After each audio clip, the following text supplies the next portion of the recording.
Salut tout le monde, c'est Kylian. Aujourd'hui, on se retrouve pour la vidéo Setup 2021. Donc, je vais vous montrer ce que j'utilise en photo et en vidéo, ainsi que tous les accessoires que j'utilise et quelques petits conseils par-ci par-là.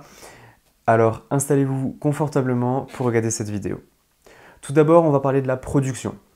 Ce que j'utilise pour les tournages, c'est notamment un Sony A7 III que j'ai acheté il y a maintenant un an, il y a tout pile un an.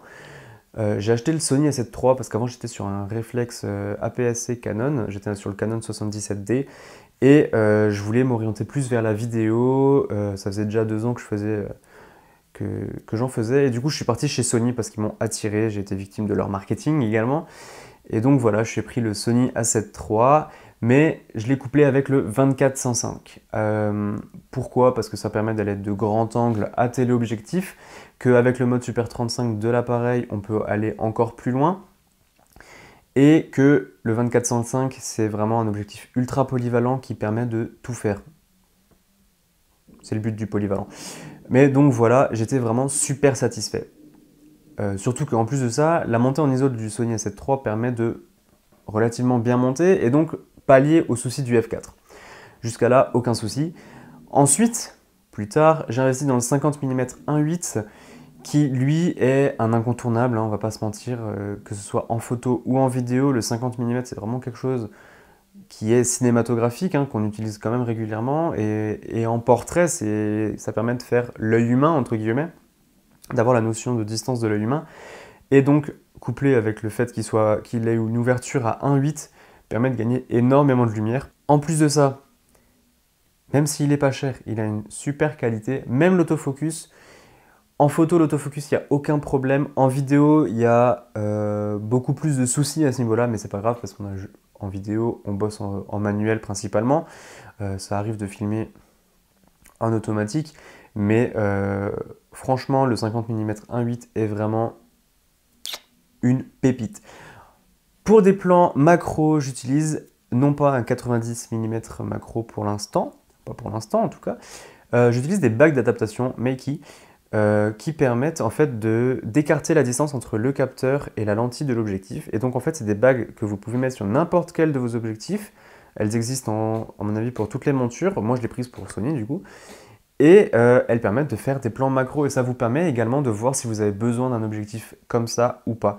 Et franchement, même si on perd quand même en piqué, la différence ne se voit pas tant que ça. Bien sûr, quand vous avez un 90 mm ou un 100 mm macro, vous voyez clairement la différence. Mais l'avantage, c'est qu'on peut faire du macro avec n'importe quel objectif. Donc moi, je le mets sur le 51.8 ou alors sur le 24-105. Et donc, je peux faire du 105 macro comme je peux faire du 24 macro. Et c'est vraiment génial. Par contre, c'est vrai que du coup, c'est que de la macro. On ne peut pas faire autre chose avec. Mais c'est vraiment un passe-partout. C'est tout petit. Et franchement, ça sauve la mise parfois. Ça permet de faire des plans ultra rapprochés.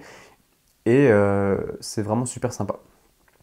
J'utilise également une GoPro Hero 7 Black et une GoPro Hero Plus qui elles me permettent de filmer beaucoup plus dans l'action. Je les utilise vraiment pas tant que ça, mais ça arrive parfois en caméra de secours ou en plan un peu plus sport et dynamique, comme sur la vidéo de VTT qu'on a faite la dernière fois. Ça permet de le mettre sur le casque et donc là c'est parti, ou alors sur le harnais, ça dynamise un peu la vidéo. J'utilise également un trépied Neewer là-bas à tête fluide. Donc ça, c'est un trépied beaucoup plus solide et beaucoup plus robuste que ce que j'utilise là. Là, c'est le trépied KNF Concept. C'est un trépied photo qui est super léger, qui est pliable et qui est tout petit, qui me permet de l'emmener un peu partout quand je vadrouille. Et il est beaucoup plus léger que le gros là-bas, c'est totalement logique. Et en plus de ça, je l'ai choisi parce qu'il a la déportation pour filmer en top shot et ça, c'est incroyable. Par contre, avec le temps, je me rends compte que j'aurais pu passer sur le modèle au-dessus parce que c'est vrai que la déportation ne se fait pas beaucoup en fait. On a vraiment un avant-bras pour filmer en top shot et c'est un peu dérangeant parfois alors que le modèle au-dessus permet d'aller beaucoup plus loin et mettre des poids à l'arrière. Bon, lui aussi, on peut mettre des poids, mais permet d'aller beaucoup plus loin et du coup... je vais voir pour passer sur l'autre, bien que des plans en top shot, on n'en fait pas régulièrement non plus pour l'instant. Je pense à ça parce que je le vois là-bas. J'utilise le Ronin S pour tout ce qui est plan stabilisé. Il y a bientôt un slider qui va arriver. Donc j'en ferai peut-être une review aussi. Mais oui, donc voilà, donc j'utilise les deux trépieds et le Ronin qui est là-bas. Maintenant, ce que j'utilise comme sac à dos, c'est le Peter McKinnon. C'est le sac de Peter McKinnon et Nomatic. Donc j'ai craqué, hein, clairement j'ai pris full option. Donc ça, voilà, hein, ça coûte une blinde, mais la qualité est là, il est vraiment robuste, il est solide, il permet de passer de 35 litres à 42 litres, si je dis pas de bêtises, c'est parfait pour le voyage. Pour ceux qui me posent la question, en 42 litres, ça passe pas en cabine, hein. Enfin, en cabine ça passe, mais si vous faites le test avant de rentrer, ça passe pas. Faut le... Voilà. Je vous le dis juste parce que ça a failli m'arriver quand je suis parti encore cet été, donc voilà. J'utilise le capture clip de Peak Design quand je pars vadrouiller en rando et tout, c'est vraiment parfait. Et donc voilà. Pour le matériel sonore, j'utilise le Rode Video Micro comme prise d'ambiance, etc. Et en micro-cravate, j'utilise le Rode Filmmaker Kit qui est parfait pour les interviews. Vraiment, j'ai jamais eu de problème, il est ultra performant et Rode, je connais la qualité, donc voilà. J'ai fait un peu le tour, après j'ai plusieurs batteries, j'ai batterie externe, j'ai ici tous les accessoires GoPro, un petit flash, etc.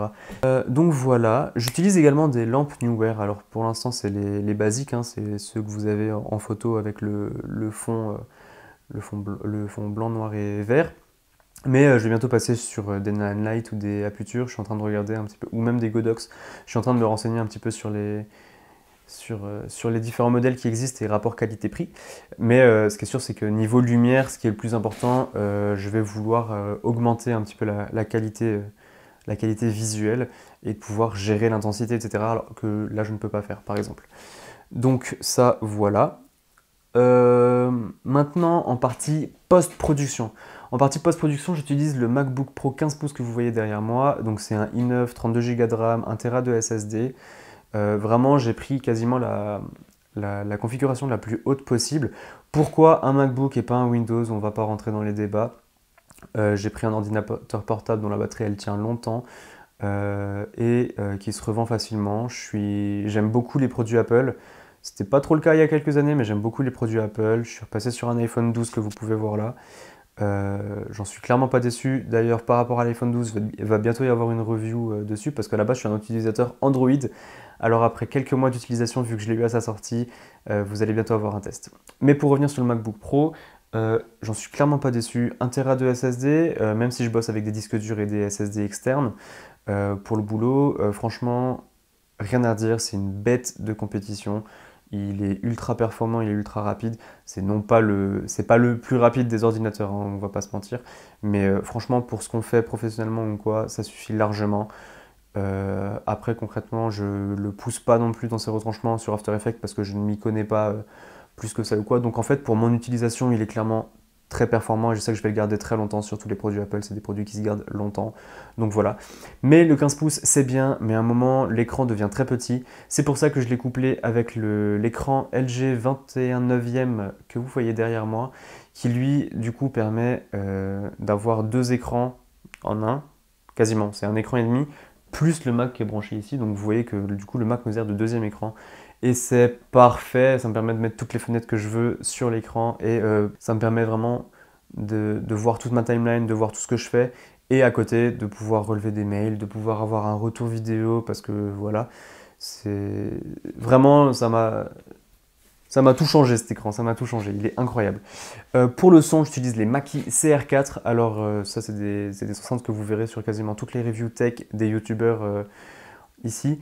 Pourquoi je les ai choisis? Parce que non seulement tout le monde en parle, mais j'avais pu les tester chez un ami et la qualité est vraiment incroyable. En plus de ça, je l'ai pris en Bluetooth parce qu'elles étaient en réduc et du coup, juste quand je joue à la Play 4 là-bas, ça me permet de mettre de la musique en Bluetooth avec un petit fond sonore. C'est vraiment parfait et c'est clair que c'est plutôt intéressant. Pour les tirages photos que vous pouvez voir ici, j'utilise la Canon CP1300. C'est une toute petite imprimante photo qui paye pas de mine et qui est vraiment ultra performante. On peut mettre clé USB et carte SD, on peut la brancher directement à l'appareil. C'est quelque chose que je faisais pas avec le Canon, c'est pas quelque chose que je fais actuellement avec le Sony non plus, ça m'intéresse pas. On peut le brancher à l'ordinateur, ça m'intéresse pas non plus.